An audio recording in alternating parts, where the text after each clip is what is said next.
Many people keep asking, does this newer flash really work with Godox? And is it actually worth buying? I've been testing it for the past few weeks, so stick around and I'll tell you exactly what I think. Neewer reached out and proposed me to test their Z2Pro 2 flash. I wanted to pair it with their new trigger, but it wasn't in stock. Still, they sent me the flash anyway. They know I'm a Godox fanboy, so obviously I'm going to use it with my X3 trigger. That's their strategy. Sneaking into our hearts with affordable flashes.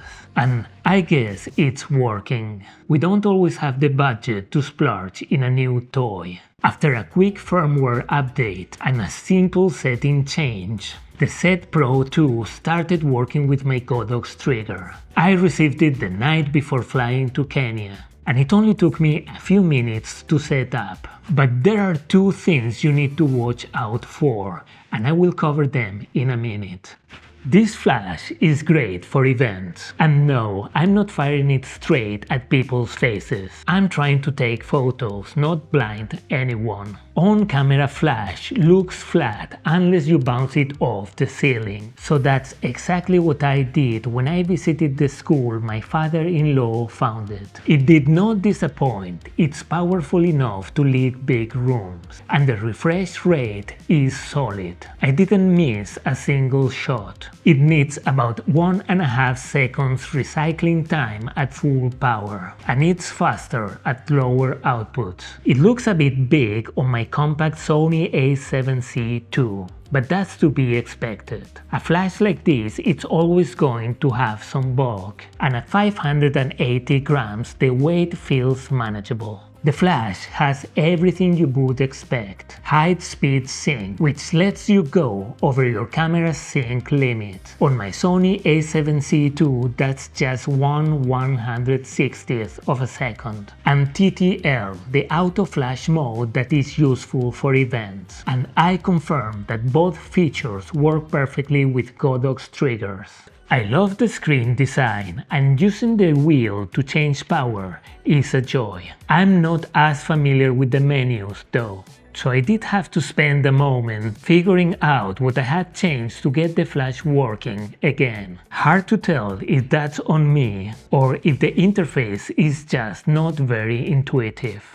I really like the USB charging built right into the battery. That's genius. No extra chargers, just plug it in and go. Honestly, this should be the default for every battery in the camera world. It has two modeling lights you can select in the menu by long pressing a button. One on the front and one in the round head. And that round head modeling light is really useful for off-camera flash. If you know me, you know that's my thing. And this flash also delivers in that area.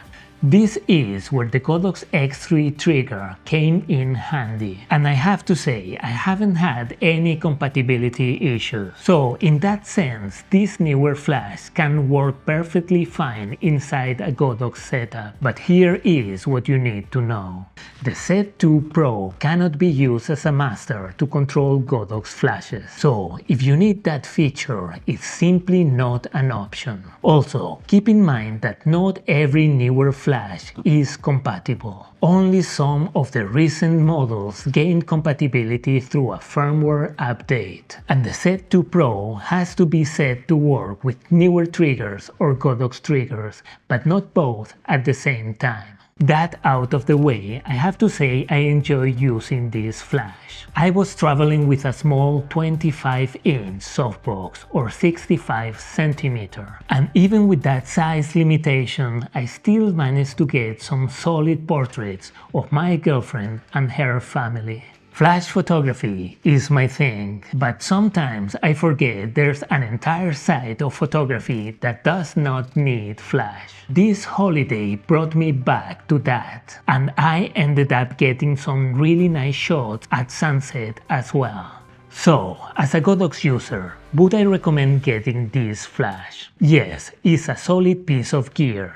and it's compatible with the Godox system in receiver mode, but it definitely feels more basic than Godox newest flashes. So it really comes down to the price. If you can get the Z2Pro 2 at a big discount, it's a good deal. If not, I would stick with Godox. I think we can compare it with the Godox V1 Pro. It still uses the older interface, but overall it has stronger specs, and it usually sells for around $300. It's hard to recommend the Z2Pro 2 over Godox at the official price of $240, but it usually sells under $200. And with the regular discounts and depending on your camera system, you can often find it for much less. And that's where the value really shows. You can buy two of these for the price of the premium Godox, and that's hard to ignore. If you decide to get one, feel free to use my affiliate links and make sure you pick the right version for your system, whether that's Sony, Nikon, Fujifilm or Canon.